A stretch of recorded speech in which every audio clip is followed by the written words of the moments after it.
My 62 Galaxie has a sagging rear end.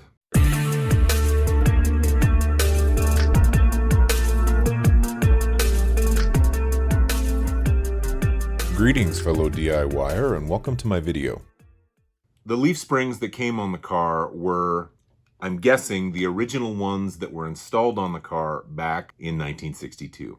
The result is a rear end that sits a little bit lower than the front end and a very, very spongy ride. Like, you talk about a boat, when you hit bumps going down the road, it's moving a lot.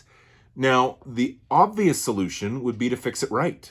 Get yourself a brand new set of leaf springs specifically for that car, or at the very least, get the springs that you have re-arced. The problem is, these leaf springs are only a temporary resident in this car. They are going to eventually be replaced with coilover springs because I'm installing a Jaguar rear end in the car. Now, that's a project that could be years down the road. But in the meantime, I want to be able to enjoy the car and drive the car. And with replacement leaf springs being between $300 and $400 by the time you figure in shipping and new bushings, that's a lot of money for something that's only going to be temporary. So my solution was to first put air shocks on the car. And that did solve the problem of it not being stiff enough. To effectively get them to work, I had to add between 90 and 100 psi. And at that point, I had two negative consequences. First, it raised the back end of the car so much that it looked like a doorstop going down the road. Now, don't get me wrong. I like a little bit of rake in my rides, but when the back end is more than an inch above the front end, it can start to look a little ridiculous. And with the amount of air that I had to add to the air shocks, I was sitting at almost an inch and a half, 2 inches increase in height. And that was just too much. And at that point, the car rode like a tank. And there was no in between. If I dropped it down to 75 or 50 psi, we were back to that floaty, not good quality. Anything above 90, it was stiff and it didn't ride very well. And I thought, there's got to be a better way to do this. So, after seeing some options out there for four-wheel drive vehicles where you can add a leaf to your existing springs and raise the four-wheel drive vehicle, I thought, why wouldn't that work for the Galaxie? Why couldn't I find one that had the right specs as far as width and overall dimensions that could fit on my Galaxie and kind of revitalize my springs? So that's what we're doing with this project. So this is what I'm going to use to improve the rear leaf springs on my 62 Galaxie. This is a ProComp Add a Leaf kit, which I'm linking below. And the way this works is this piece attaches to the bottom of the existing leaf spring. Now, this was specifically designed for a Ford Explorer. I spent a lot of time to find this kit. I looked at a lot of different kits for a lot of different applications, and it took me a long time to find one that was going to be the correct width. This one comes in at about 2 1/4. And that was ideal for the Galaxie. I think that would be a pretty good fit for a lot of Ford applications. A couple nice things about it. It has a nice aggressive arc that for a 4x4 situation is designed to give you between 1 and 1.5 inches of lift. We'll see how it actually works out on the Galaxie. It's nice springs that are heavy in the middle and tapered on the outside so that it's going to be a consistent and smooth spring action. And then you've got, of course, the mounting holes in the middle, and it comes with 2 sets of bolts so that you can use either a big bolt or a small bolt depending on how your leaf spring is set up. So this is not a Galaxie leaf spring. This is the leaf spring out of a pickup truck. Why am I showing you the leaf spring out of a pickup truck when I'm talking about my 62 Ford Galaxie? Well, this is the only spring that I have that is not currently in a vehicle. And the technique for installing this on this is the same.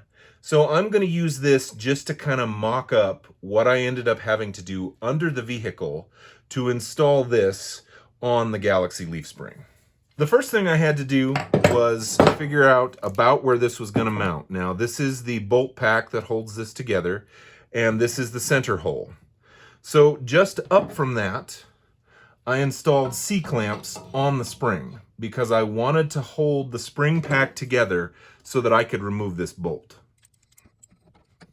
Once I had that all taken care of, I removed this bolt and used one of the bolts that came with the kit to attach this to this. Now you can see on this one that the arc is totally different. There's almost no arc on this truck spring.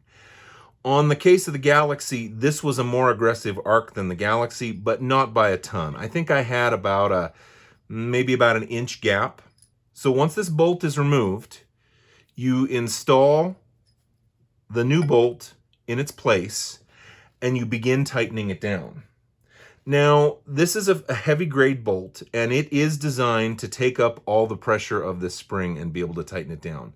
But that is hard on the teeth, and honestly, it's hard on you as you're cranking with a ratchet or a wrench on this. It gets harder as this gets sucked up to the leaf spring. The simple solution is to use a clamp in tandem with the bolt.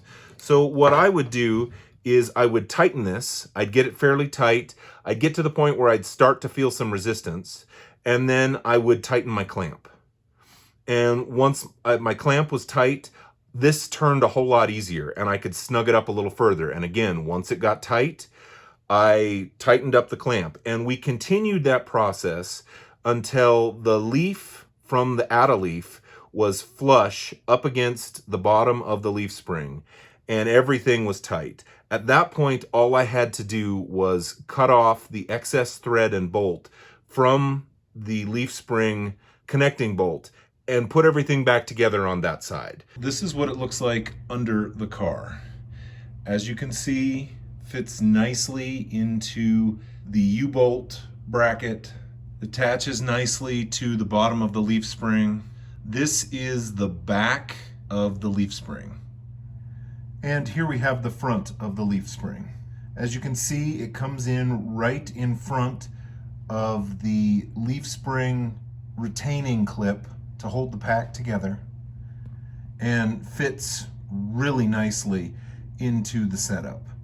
I wish I could have shown you the install actually in the car, but it was just too hard to get a camera in here.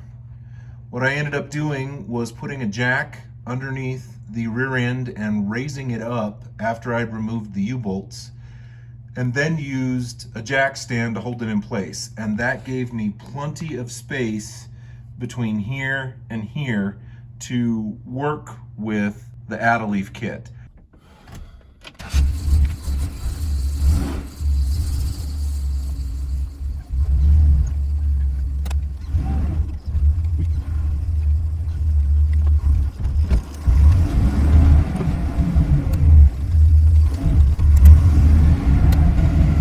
So the conclusion to all of this is the car is a lot more fun to drive. I am very happy with this car and how it is handling. And while I wait to do other work and other projects on it, I can enjoy it. I can drive around without feeling like I'm bobbing on the ocean, without feeling like it's such a stiff ride that I'm going to lose teeth in the process. Overall, I'm just very, very happy with it. There's a popular show on one of the automotive streaming networks. I don't want to mention the network or the name of the show because I don't want to get in any legal trouble. But it's two guys who pretty much take clapped out cars and work on them a little bit at a time. They eventually get them to good quality cars, but they do enough that they can work on the car and enjoy the car. And because of that, they're more motivated to do upgrades and other things to the car. And that's really what inspired me to redo these springs so that I can enjoy this car, so that I'm inspired to get out that Jaguar independent rear suspension that I'm wanting to put on it and do some of those other projects.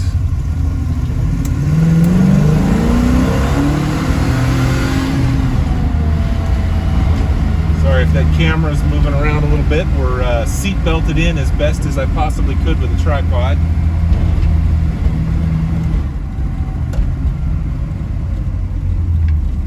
So anyway, thanks for coming along with me on this ride. Not just the car ride itself here at the end, but the project itself of adding that leaf. I gained about 1 inch of height at the rear end, which it's sitting a little bit higher than I want it, but the good news is I have a coil-over front suspension on this car. So I can adjust the front ever so slightly to get just a little more height.